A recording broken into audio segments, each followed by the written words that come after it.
Amables televidentes, tengan ustedes la más cordial bienvenida, como siempre, a una nueva emisión de Agenda Regional a través de Telesur, el canal regional de noticias. Bueno, diferentes temas que vamos a tratar el día de hoy, iniciando el programa, darles a conocer que hoy se llevó a cabo una sesión de consejo donde se habrían venido presentando una serie de pedidos por parte del regidor Richard Domínguez, quien ha informado en esta sesión de consejo sobre la intervención que se ha realizado junto al fiscal anticorrupción Víctor Muñoz Leiva sobre la obra de la institución educativa inicial 353 de la Junta Vecinal de Pueblo Libre del Centro Poblado de Chenchen, con la finalidad de iniciar la investigación correspondiente por presuntas irregularidades que se estarían cometiendo en la ejecución de esta obra, así como también se ha hablado sobre el proceso de licitación y el concurso público, que al parecer esta habría sido también ya observada en su debido momento por parte de la Oficina de Control Interno de este gobierno local. Bueno, vamos a ir conociendo más adelante seguramente algunos temas relacionados a la posición que es asumida por parte del regidor Richard Domínguez, así como también por parte de las autoridades y funcionarios de la Municipalidad Provincial de Mariscal Nieto.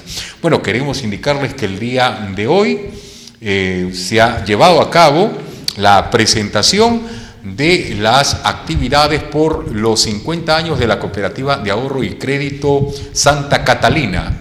Actividades que van desde el desarrollo de actividades artísticas, culturales, deportivas. Se ha preparado una maratón que se va a desarrollar y que evidentemente también trae la participación de las diferentes instituciones educativas y también del público en general, quienes evidentemente van a participar también en estas actividades que se van a desarrollar al cumplir 50 años, bodas de oro de esta institución como es la Cooperativa de Ahorro y Crédito Santa Catalina. Bueno, el día de hoy también se llevó a cabo una conferencia de prensa en la cual el alcalde de la Municipalidad Distrital de Samegua estuvo haciendo la entrega del programa oficial por el 122 aniversario, una serie de actividades que también han sido programadas. Se han presentado a las candidatas de Señorita Samegua 2016, bueno, ante una situación evidentemente que está pues en la mira de la población. Últimamente se han visto algunos hechos lamentables que se han registrado, parte de una pileta ornamental que lamentablemente ha sido destruida dentro de la jurisdicción del distrito de Samegua. Hace falta mayor seguridad, ojalá que se pueda habilitar un servicio de videocámaras de vigilancia, bueno, que evidentemente esto no va a empañar las actividades que se tienen programadas, pero lógicamente la población también está exigiendo una mayor atención en temas relacionados a la seguridad de este distrito. Otro de los temas que vamos a tocar el día de hoy también está relacionado a temas específicamente en referencia a la intervención que se ha hecho al grifo Gallito por presunto hurto de combustible y en el cual estarían involucrados miembros de la Policía Nacional del Perú. El fiscal anticorrupción Emilio Salas Zapasa y efectivos de la Policía Anticorrupción llegaron hasta el grifo El Gallito para realizar una diligencia por el presunto delito de hurto de combustible. Como se conoce, este establecimiento está ubicado en la avenida Andrés Avelino Cáceres y abastece combustible específicamente a los vehículos de la Policía Nacional del Perú. El fiscal ha solicitado material fílmico de las cámaras de seguridad del grifo y el cuaderno donde se registra la salida del combustible. Aparentemente lo que se estaría haciendo es de que de la dotación que se tiene de combustible para cada una de estas unidades vehiculares de la Policía Nacional del Perú, se estaría recibiendo ni la mitad de la dotación de combustible. Por ello es que incluso el fiscal anticorrupción, conjuntamente con un grupo de inteligencia de la Policía Nacional del Perú, han solicitado todo el material para poder registrar la salida real del combustible de este grifo. Lamentablemente, malos efectivos policiales nuevamente haciendo quedar mal a esta institución que lógicamente tiene un trabajo muy importante de poder mantener el orden público dentro de nuestra jurisdicción. Con estos y otros temas estamos ya iniciando nuestra correspondiente emisión de Agenda Regional, no sin antes también indicarnos, hoy se cumplió con la entrega de la premiación a las instituciones educativas que participaron en el concurso de alfombras florales el pasado 14 de octubre. Vamos a ver si tenemos algunas imágenes dentro del programa ya de lo que ha significado este evento. Vamos a nuestra correspondiente pausa y estamos retornando ya en el programa. Muy bien, vamos con el desarrollo de nuestra correspondiente emisión de Agenda Regional.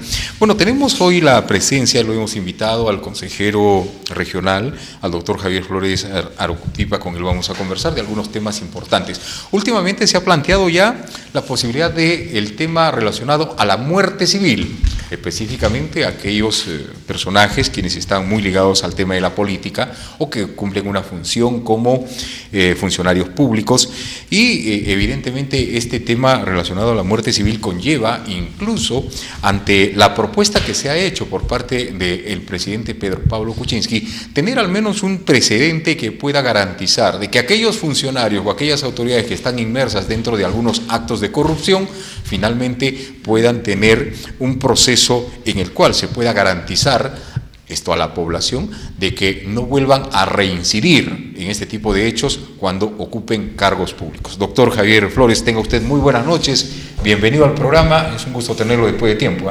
Bueno, muchas gracias, un gusto también saludarte a ti y a todos los amigos de Telesur y a todos los televidentes que nos están sintonizando hoy para conversar este tema tan importante, tan interesante que se ha planteado debido a los morenoaudios. Precisamente es el tema, un poco lo que, digamos, la chispa que encendió la pradera y que obviamente ha preocupado al gobierno de Pedro Pablo Kuczynski, que estamos prácticamente a pocos, digamos, días o semanas de cumplir los primeros 100 días de gobierno del presidente Pedro Pablo Kuczynski y ya tiene una denuncia bastante importante vinculada fundamentalmente a consejeros de la propia Presidencia de la República, vinculada en actos de negociados, pero utilizando programas sociales vinculados a sectores privados que obviamente querían hacer pues el gran negocio, digamos, de este gobierno.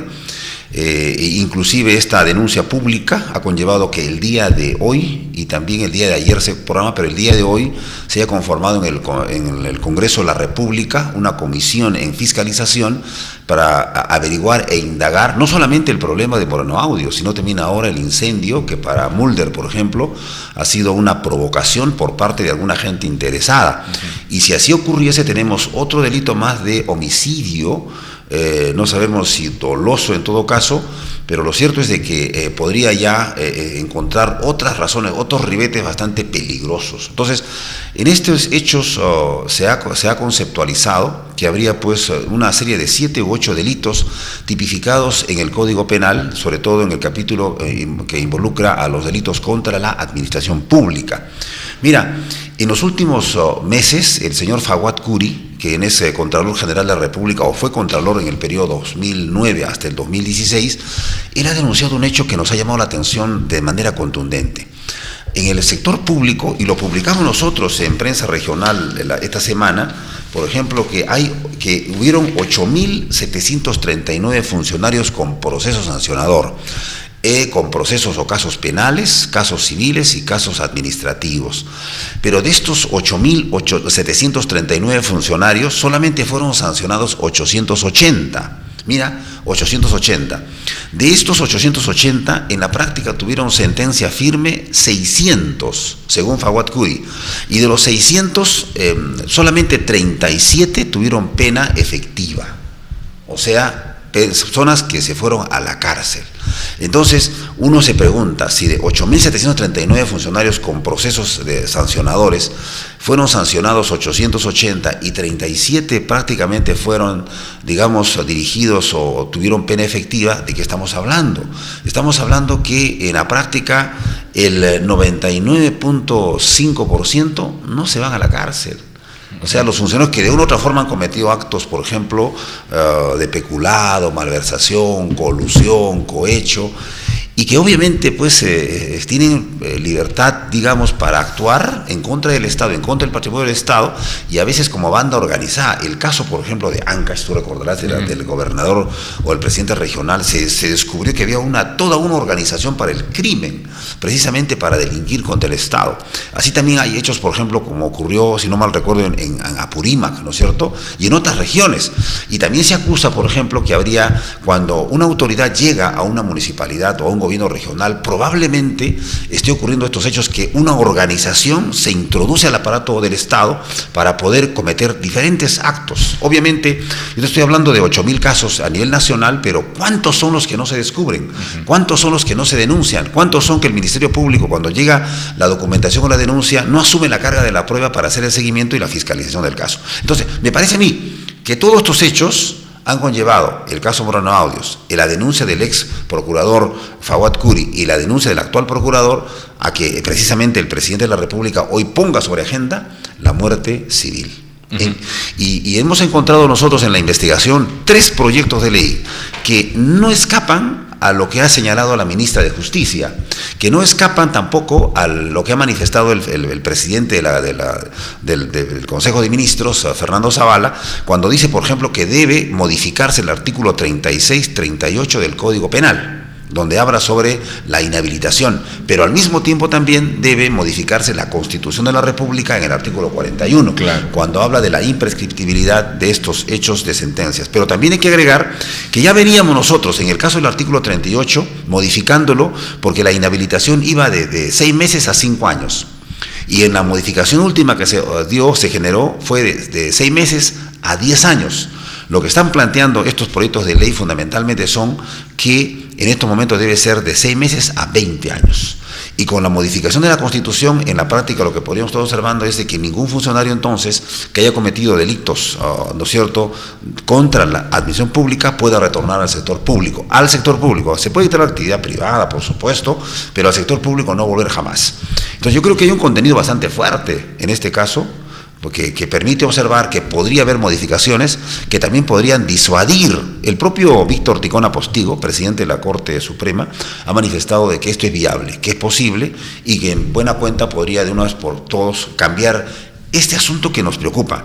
A nivel nacional, hay una encuesta internacional, a nivel internacional, de 168 países. Y sabes tú, estamos en el puesto número 88. O sea, estamos prácticamente entre los primeros países que tienen altos niveles de corrupción. Cuando Ipsos Apoyo hizo una encuesta, hace unos meses atrás, denotó que el 67% tiene como principal problema la delincuencia. Y el segundo principal problema en Lima, como en provincias que tengan una media de 45%, tenía el problema de la corrupción. Y entonces cuando tú le preguntas a un joven, oye, ¿de qué depende que quieres a trabajar en el sector público? Depende de la vara que tengas. Mira tú, es la respuesta que te dan. Y la vara que tengas significa de que pues hay actos de nepotismo, actos de corrupción para poder colocarte en algún segmento del sector público. Entonces, en los últimos años, doctor, si bien es cierto también ante toda esta situación y esta coyuntura que se ha dado, lógicamente que se ha venido heredando incluso de los exgobiernos anteriores, ¿no? Porque, bueno, no vamos a tampoco a centralizar ni a generalizar específicamente los hechos ocurridos en el gobierno del expresidente Alberto Fujimori. Sí. Que han sido duramente cuestionados, que han sido públicos, han sido difundidos y donde se ha conocido realmente los niveles y quienes han estado comprometidos pues con todo este tema de corrupción específicamente. En el tema, doctor, de la muerte civil, si bien es cierto, y de acuerdo a estos datos estadísticos que se manejan, en los cuales en el sector público se ha podido determinar a estos 8.739 funcionarios, de los cuales solamente 37 cumplen pena privativa efectiva, ¿no? A ello, y dentro del espíritu que puede generar esta propuesta, este proyecto de ley que está de alguna manera siendo impulsado por parte del presidente Pedro Pablo Kuczynski, ¿esto no podría ser de alguna manera un boomerang para la misma gestión de Pedro Pablo, entendiendo de que lo primero que se tiene que hacer es modificar, como bien lo ha indicado usted, doctor, modificar específicamente los aspectos relacionados al artículo de procedimientos penales que se tiene en vigencia en estos momentos, e incluso vamos hasta la modificación de la Constitución Política del Estado. Es decir, mientras no haya una modificación, especialmente en el Código Penal y en la Constitución, ¿de qué muerte civil podemos hablar si es que no hay esa iniciativa, al menos por parte del gobierno en el aspecto político? Claro, tú tienes toda la razón, porque evidentemente el planteamiento de las 2 o las 3 propuestas cogen, por ejemplo, un elemento importante, ¿no? En derecho comparativo, me refiero al Código Penal, Obviamente que en otros países, por ejemplo, como en Colombia, tengo entendido, esto estuve leyendo y estoy repasando otros antecedentes, obviamente esto se viene aplicando hace mucho tiempo atrás. O sea que ahí, es que mira, el funcionario público tiene una doble responsabilidad. Primero se dice, ¿qué cosa es administración pública? Según la definición que nos alcanza Ramiro Salinas Sicha en su libro Delitos contra la Administración Pública, dice, él define como el servicio a la comunidad. Entonces, cuando uno es administrador público o ejerce la función de administración pública, su tarea fundamental es servir. Es más, el Estado, usted, por ejemplo, cuando ingresa al sector público, quiera o no quiera, tiene una capacidad de coacción o de presión, si quiere, o de persecución contra los usuarios, en buena cuenta, o de servicio al usuario. Entonces, es como un policía, ¿no? Un policía cuando está, claro. Cuando no es policía, bueno, ahí lo respeta, pero cuando es policía, siente que tiene un poder que le ha dado el Estado peruano para poder ayudar a los ciudadanos. Sin embargo, muchas veces el policía se aprovecha, algunos policías malos se aprovechan de este poder para delinquir, como se ha demostrado, para aprovecharse de su cargo, para aprovecharse de la situación que a veces le es para él, digamos, beneficiosa. Entonces, el funcionario público tiene esa relación. Entonces, algunos decían, oye, si para un individuo la pena es de tal magnitud, para el funcionario público debe ser el doble, porque él administra recursos del Estado de todos los peruanos. Y te voy a comentar algo particular. Lo que ha denunciado Fawad Curi en su último informe de marzo del 2016 es que en el Perú, anualmente, como producto de la corrupción, se pierde 3.000 millones de dólares anuales. Estamos hablando de 10.000 millones de soles. Oiga, el presupuesto del gobierno regional, este gobierno regional, es más o menos de 220 millones de soles para inversiones. 220 millones. Estamos hablando de 10.000 millones de soles. ¿Y cómo se pierde este dinero? Malversación, peculado, retraso de las obras, sobrevaloración de las obras. Nosotros en la Universidad José Carlos Mariátegui estamos demostrando que el impacto, por ejemplo, del canon minero en la economía regional de las familias moquegüanas ha sido nulo. O sea, mejor dicho, que el índice de desarrollo humano en la región moquegua no se ha incrementado, pese a que hemos tenido más de 3.000 millones de soles de canon. La pregunta es, oiga, pero si se supone que ha habido mayor canon, se supone que el bienestar de la población también ha tenido que incrementar. ¿Cuál es la respuesta del por qué no ha incrementado? Desde mi perspectiva, mantenimientos, mala ejecución de los proyectos, sobrevaloración de los proyectos. El impacto de los proyectos no ha sido fundamentalmente para crear infraestructura para que la inversión privada se instale y haga ese acoplamiento. Entonces, y esto parte por un tema específico, falta de capacidad. Así es. Yo creo que cuando uno revisa a los candidatos que postulan, debe también versar sobre la gestión pública, sobre la administración, sobre la experiencia que puede desarrollar, sobre su capacidad de autoeducarse para poder entender los nuevos procesos de competitividad regional. Por ejemplo, ¿no? En este caso, el IES, por ejemplo, o el IPE, están elaborando documentos, por ejemplo, de ranking de competitividad regional a nivel nacional de hace como 4 o 5 años. Pero tú cuando los escuchas a los alcaldes hablar sobre temas de competitividad, lamentablemente no escuchas esta documentación que es fundamental. Entonces, bueno, yo digo al caso, y te diré algo particular, mira, según datos del Consejo de Ministros y también de Fawad Curi, de aproximadamente 1.841 alcaldes que hay en el país, provinciales y distritales, 1.700 terminan siendo investigados al final de su mandato por posibles actos de corrupción, peculado, malversación de fondos y colusión. ¿Quién lo dice esto? Está en el portal El Poder en tus Manos, en el portal de RPP Política y Elecciones. O sea, tiene una fuente importante. El Poder en tus Manos es el documento que ha publicado el Radio Programa del Perú. Entonces tú tienes un dato que me preocupa a mí. ¿Qué quiere decir esto? Que de cada 100 alcaldes, en el Perú, 97 terminan siendo investigados por delitos contra la administración pública. Claro, no todos son sancionados, pero hay presunciones de que esta autoridad ha tenido que ver con colusión, con peculado, con malversación de fondos fundamentalmente. Entonces, ¿A qué podríamos de alguna manera, doctor, relacionar justamente esta mayor cantidad incluso de denuncias por presunción de determinados delitos, entendiendo de que de alguna manera existen algunos mecanismos como es el Sistema Nacional de la Inversión Pública, así es. Las propias procuradurías regionales que se tienen dentro del mismo aparato estatal o dentro del mismo aparato institucional como es el gobierno regional, pero sin embargo aún se mantienen estos porcentajes, ¿no? ¿Por qué? ¿A qué se debe, doctor? ¿Facilidad de usos presupuestales? no hay un adecuado control, no funcionan bien los mecanismos de control que se tienen dentro de los gobiernos regionales, o es que ya hay una predisposición para finalmente tratar de sacar mayor ventaja en el aspecto económico? Yo creo que es la parte final que tú has acentuado, pero te diré algo, mira, ¿quiénes son los organismos de fiscalización al interior de una organización como por ejemplo el gobierno regional o los gobiernos locales? Primero, el órgano de control interno. Es el primer organismo de fiscalización. Yo tengo aquel documento del órgano de control interno, el público lo puede ver. Este es el informe del Consejo Regional, que hacen al Consejo Regional el 2015, ¿ya? ¿Y qué dice acá? En el año 2014, este órgano de control interno tenía 18 trabajadores. En el año 2015, cuando entra el nuevo gobernador, lo baja a 15. Cuando el propio, en ese momento, el abogado Rodolfo La Rosa Barca le dice: necesito más personal para hacer un seguimiento y una mayor fiscalización.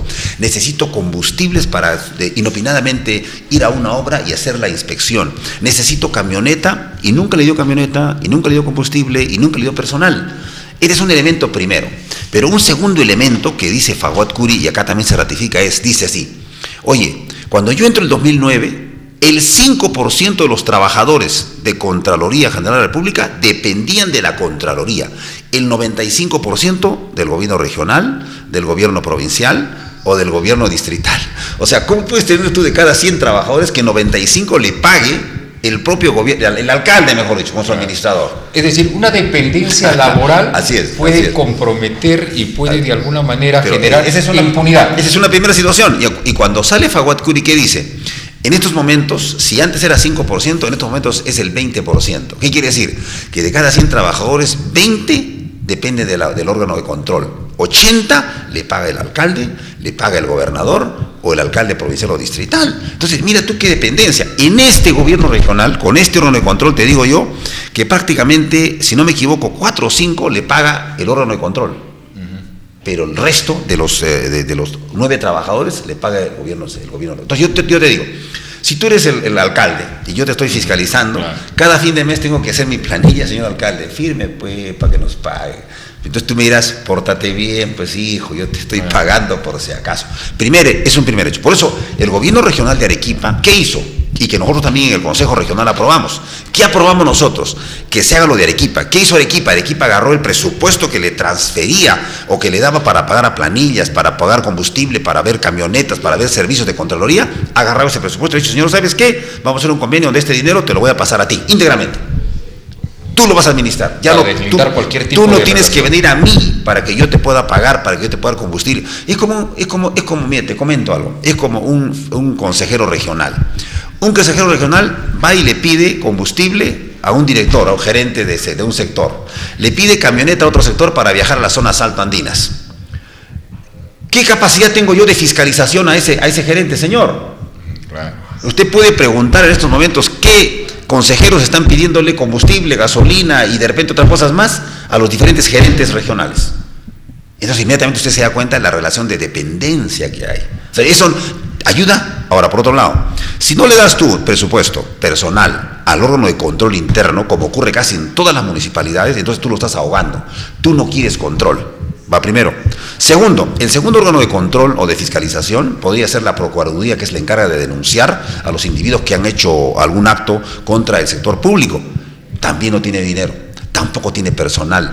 Para defender los laudos arbitrales, el propio ex jefe procurador del gobierno regional decía: tengo que mandar a mi personal un poco más en camiones a Lima para hacer la defensa. Y en segundo lugar, ver si me dan los dineros para pagar el derecho de tasa para poder participar en la defensa. Entonces nosotros decimos: pero caramba, entonces de esa manera pierdes pues los laudos arbitrales donde hay comprometidos, en el caso por ejemplo de la Universidad Nacional hay comprometidos 15 millones de soles claro, que le pueden cobrar al gobierno regional si no hace una buena defensa. Tienes el segundo. Y el tercer elemento de fiscalización es el Consejo Regional. Y claro, si tú preguntas el presupuesto del Consejo Regional, no tiene recursos o no le asignan recursos, ni siquiera para poder hacer una buena fiscalización. Es como cuando tú tienes una escena del crimen, ¿no? Tú observas la escena del crimen y tú dices: para hacer un buen diagnóstico, recoges las muestras, tienes que tener un buen laboratorio. Y de esa manera te haces un buen diagnóstico. Oiga, ¿cómo puede ser un consejero regional? No tiene internet, no tiene las computadoras debidas, no tiene el apoyo de un ingeniero civil, de un abogado, de un contador. ¿Tú sabes por qué sobreseen los fiscales cuando hay denuncias por delito contra la corrupción pública? Porque no conocen de contabilidad. Entonces no pueden sopesar realmente la reparación civil, que es un elemento importante, e inclusive de eso podría también determinar inclusive la pena, que sea la más adecuada, ¿no? Entonces, cuando tienes consejeros regionales que no tienen ese apoyo, por supuesto, de contadores, abogados e ingenieros civiles para contrastar rápidamente cómo está la obra, dime tú qué fiscalización tienes. Yo es imposible que se pueda hacer un sustento. Pero es una política del Estado regional. Una política del Estado regional. O sea, el gobernador no quiere control interno. El gobernador no quiere procuraduría, el gobernador no quiere consejo de fiscalización del consejo regional, y por último tendríamos también al sindicato de trabajadores que podría fiscalizar. Y uno se pregunta, oye, ¿dónde está el sindicato del consejo provincial?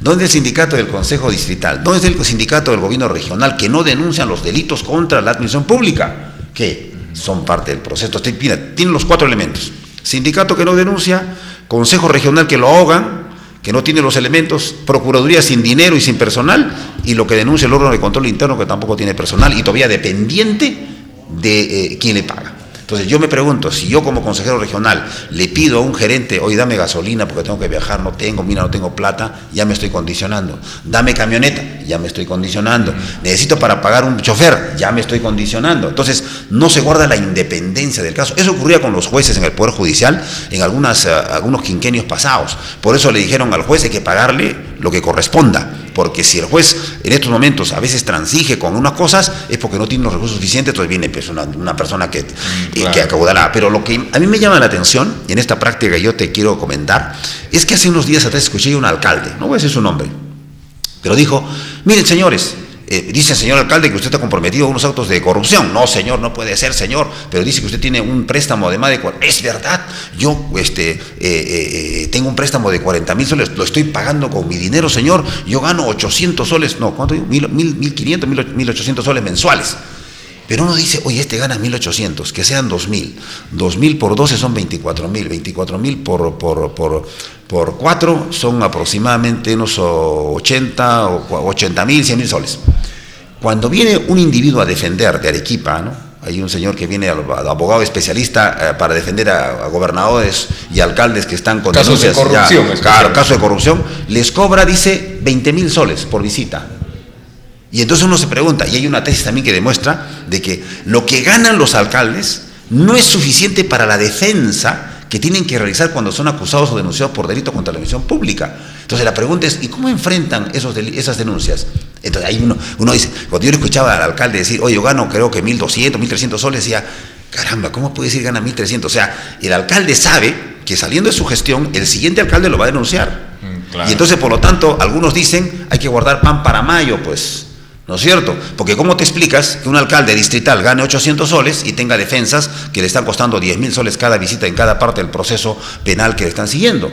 Entonces ahí uno con gran preocupación manifiesta y cree en lo que te dicen en el documento de la Contraloría, que de cada 100 alcaldes terminan denunciados 97, y obviamente pues esto me parece que ha llenado y ha colmado la gota en el vaso de agua, y hace que no porque tenga una voluntad, me parece a mí expresa, sino porque las condiciones que se le ha presentado a Pedro Pablo Kuczynski y a su ministra de Justicia y a su primer ministro se han visto obligados como con respuesta inmediata a esta acción, una reacción, y decir, señor, debemos plantear la muerte civil.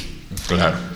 Bueno, y esto también parte por todos los hechos y evidencias que se han dado, especialmente en el caso justamente de actos de corrupción en lo que corresponde al seguro integral de salud, claro. Y que son dineros que finalmente han sido derivados a clínicas particulares y de las cuales han estado pues personas muy cercanas incluso a la gestión del actual gobierno y algunos congresistas incluso quienes han estado inmersos dentro de ellos, ¿no? Mira, yo te quiero contar que nosotros como Consejo Regional hemos pedido a la Dirección Regional de Salud que nos alcance todos los convenios que tengan con sectores privados o con asociaciones sin fines de lucro. Porque se tiene entendido, de repente, ojalá no ocurra, pero en otros lugares algunos médicos han formado sus propias empresas y sus propias clínicas. Claro. Trabajando en el sector público, trabajando en el sector público tienen intereses creados que no compatibilizan con la actividad que realizan, el Código de Ética del Funcionario Público prohíbe tajantemente que las personas que tengan actividad pública, o sea, estén inmersos, por ejemplo, por decir un médico que está trabajando en un sector determinado y es, por ejemplo, te digo yo, quien dirige el laboratorio de estomatología o de repente de algún aparato importante médico y también tiene paralelo su clínica con esos servicios, automáticamente pues está chocando con los intereses del público y el Código de Ética es concretísimo. Nosotros hemos pedido, ojalá el médico Herrera Chejo nos alcance inmediatamente esta información, tal como lo hemos solicitado, porque estos hechos que están ocurriendo en el CIS, en el Consejo de Ministros, yo creo que viene repitiéndose a nivel nacional. Así es. Doctor Javier Flores, evidentemente esta muerte civil es una propuesta, es un proyecto de ley que lógicamente va a tener que ser debidamente analizado. ¿Será prudente? ¿Será interés de los congresistas aprobar o no esta propuesta? Bueno, en su momento se conocerá.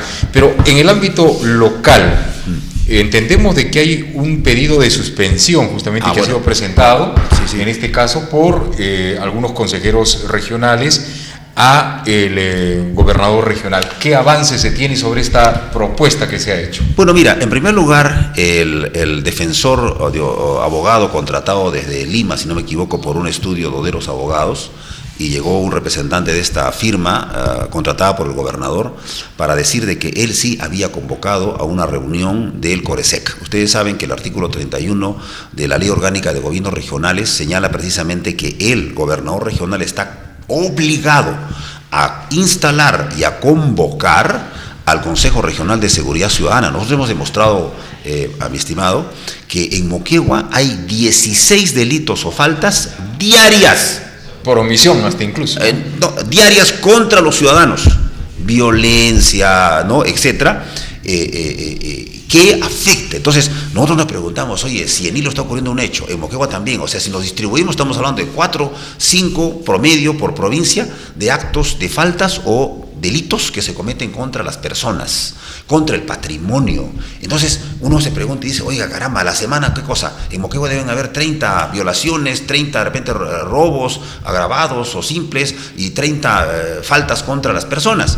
Promedio, ¿no? Digo, porque si tú sumas 5, por 6 son 30, ¿no? Días aproximados, 7, 35. Entonces, el asunto del Consejo Regional de Seguridad Ciudadana es para velar por los intereses de las familias.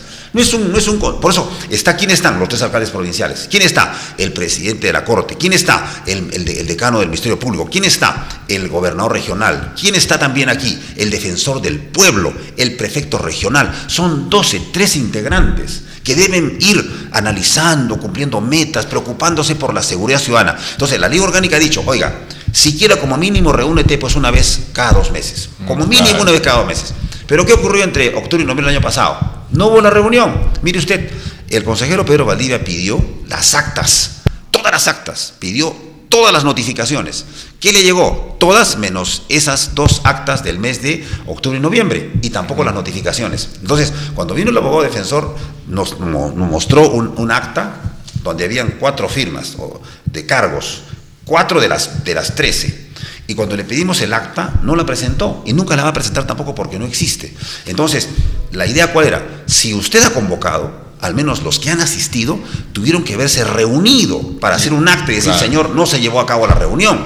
Pero luego, nosotros hemos circulado documentación al presidente de la Corte de Moquegua, a los alcaldes, al decano fiscal, y ellos nos han enviado a la prefecta regional, donde señalan que nunca los notificaron. Tajantemente, con documento fidedigno, o sea, no fueron notificados. Entonces, lo que se cae de hecho, y de nada le ha servido contratar a un abogado que vino un poco a gritar, a levantar la voz, bueno, ¿no?, etcétera. Bueno, así serán pues los abogados que contrata el gobernador, pero lo cierto es de que esto se ha caído. O sea, en la práctica, es más, él dice que yo convoqué y luego desconvoqué, porque tenía que viajar a Lima, pero hay un vicepresidente, señor.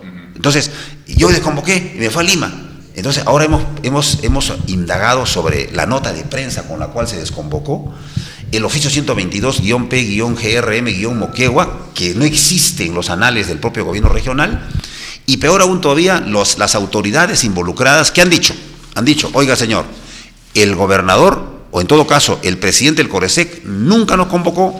No tenemos conocimiento del oficio 122-P-GRM-Moquegua, no lo tenemos, señor, y tampoco tenemos conocimiento de un documento que haya, prácticamente nos haya dejado de lado o nos haya dicho, señor, ya no se lleva a cabo la reunión.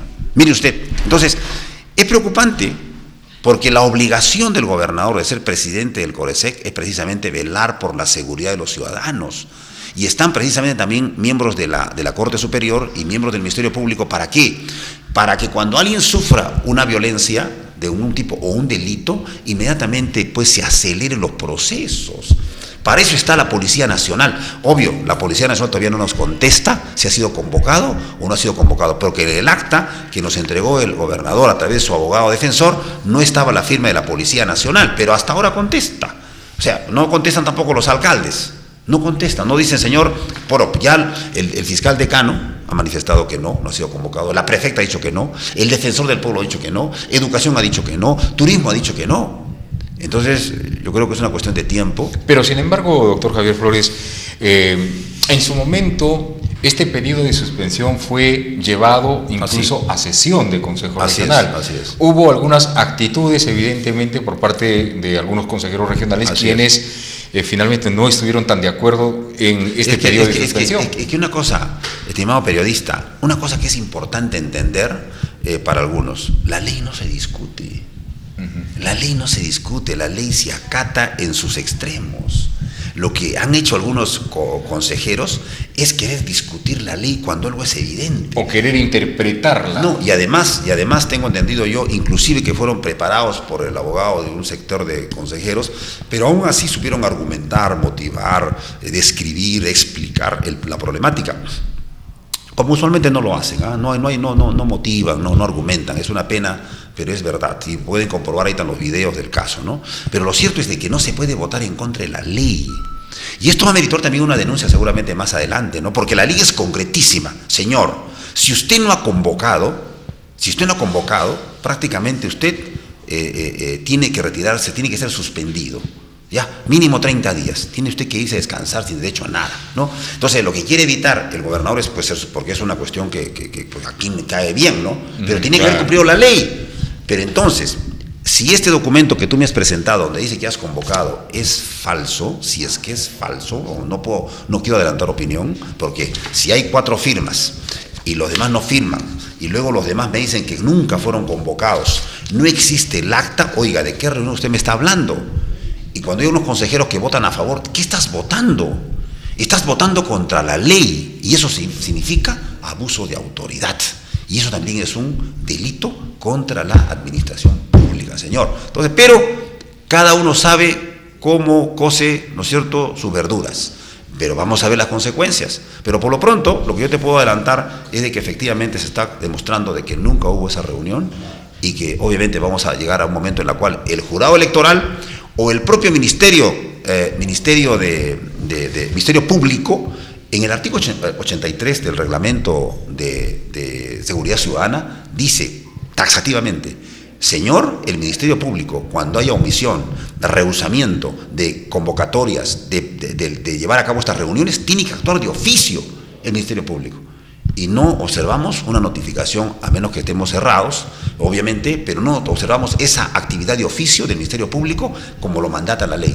Si no lo han hecho hasta el día lunes, yo voy a tener que verme obligado a dirigir una carta al fiscal decano solicitándole qué está haciendo respecto a este tema, y me dirigiré en todo caso también al propio fiscal de la Nación para observar pues, este tipo de cosas que obviamente no ayudan a darle confianza al ciudadano.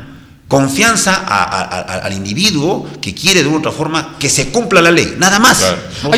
Hay un plazo, doctor, entendemos, en el cual el Jurado Nacional de Elecciones o el propio Ministerio Público debería ya iniciar un proceso de investigación luego de haber ustedes cursado la documentación para que finalmente se investigue este tema. Claro, el Ministerio Público de oficio con una noticia criminal debe actuar. Claro. O sea, no tiene que esperar un documento. Ahí tenemos varios fiscales que están permanentemente escuchando las emisoras. Yo he visto, por ejemplo, cuando hubo una denuncia en un medio de comunicación, un fiscal se acercó inmediatamente y le digo: señor, quiero copia de ese audio. Entonces uno dice, no, oye, para algunas inmediatamente, ¿qué cosa? ¿Interés de por el medio? Para unas inmediatamente, y para otras no me acuerdo, no escuché. No, yo creo que los medios de comunicación escritos se ha planteado ya que efectivamente pues la Defensoría del Pueblo, la Prefectura Regional, Educación, en este caso el Ministerio Público, pues prácticamente no han sido notificados. Entonces, ¿quién mejor que el Ministerio Público pueda indagar, investigar y decirnos, señor, ¿hay razón o no hay razón? Pero que haga su trabajo como lo mandata el artículo 83 del Reglamento de Seguridad Ciudadana a nivel nacional. Esto incluso podría generar, doctor, algunas denuncias por omisión incluso de funciones de los mismos consejeros regionales. No tanto por, bueno, en primer lugar, irse contra la ley es abuso de autoridad. Y si tú vas a decir, esto, vino pues el abogado y dijo que había convocado y nos enseñó un documento y yo prácticamente hice caso al abogado. Eso no es exoneración, señor. Es como que decir, el asesor me dijo, oiga, el asesor no tiene responsabilidad. Quien vota, quien nomina es usted. Y usted, si ha querido ser consejero regional, pues acelere pues su aprendizaje en básicas normas del derecho, de la economía o de la administración pública. Porque usted no está sentado ahí para simplemente decir, me dijeron los asesores y yo debo votar. O sea, no puede usted exonerarse con su responsabilidad, y mucho más allá todavía, que creo que toditos los consejeros tienen algún nivel de formación profesional, pedagógica, técnica o universitaria, y no es exoneración que diga, yo no conocía. Oiga, señor, nosotros hemos advertido, estamos advirtiendo que ese documento, señor, de 122, en la práctica, desde nuestra perspectiva, no existe. Y en segundo lugar, el propio jefe de Relaciones Públicas dice, esa nota de prensa donde se desconvoca, nunca existió, no lo tengo en mi patrimonio documentario. Entonces uno dice, bueno, caramba, ¿qué tipo de escenario han querido armar? Porque ahí, si la figura de que ha aparecido un documento que no está instalado en ninguna de las oficinas, entonces es generar documentos que no son prueba concreta y es otro delito. Eso puede traer mayor complicación. Otro delito. Otro delito. Bueno, vamos a ver qué es lo que ocurre más adelante, doctor.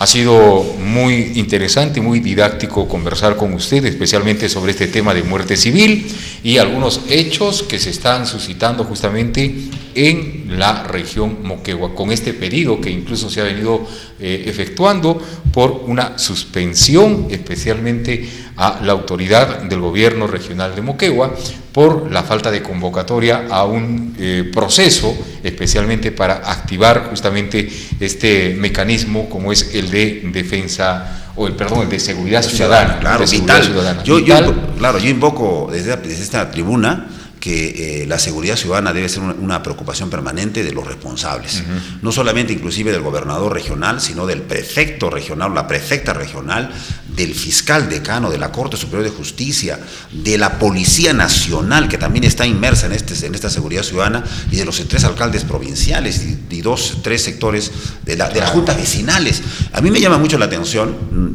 no tengo todavía el agrado de conocer al representante de las juntas vecinales, pero me llama mucho la atención cuando yo le envío una carta y me contesta de que efectivamente a él por teléfono le han manifestado que se llevaba a cabo una reunión y que él por una nota de prensa se ha enterado de que bueno, ya no hubo tal reunión y por eso no asistió. O sea, en el debido proceso, en la 27444, ley del procedimiento administrativo, señala taxativamente cómo debe ser el proceso de notificación. Por escrito, porque además el presidente de las juntas vecinales no se representa a sí mismo. Si yo me representara a sí mismo y me llaman por teléfono o me dicen por nota de prensa, puede ser, pero él va a tener que también rendir cuentas a sus asociados. Y sus asociados le van a decir, oiga señora, ¿usted cuándo lo convocaron? Si yo fuera miembro de la asociación le diría, oiga señor, ¿cuándo lo enfocaron? ¿Dónde está la nota de prensa? ¿Dónde está el documento? ¿Cuándo lo dejaron en su casa? ¿Usted qué documento firmó? ¿Dónde están los actuados de las juntas vecinales? ¿Dónde está el folio que dice cuántas veces ha sido usted notificado?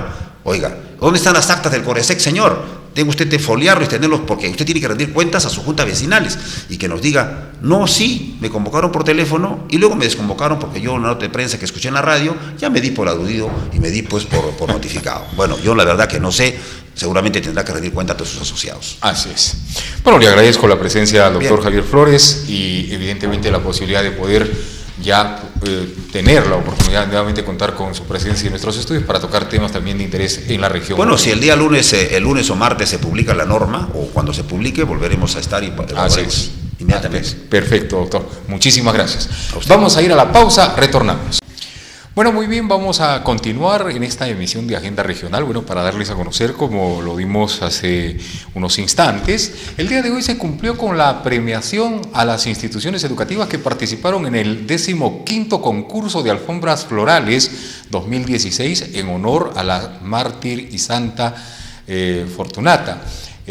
Actividad que ha estado siendo de alguna manera también presidida por parte del párroco de la localidad, el reverendo padre Edilberto Martínez.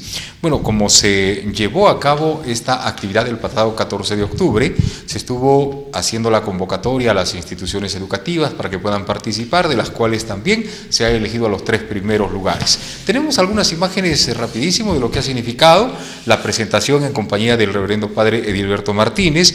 Las instituciones educativas que se han hecho acreedoras, como podemos apreciar, en el tercer lugar, el Colegio Ángela Barrios de Espinosa, ¿no?, que se hizo la entrega también del premio correspondiente.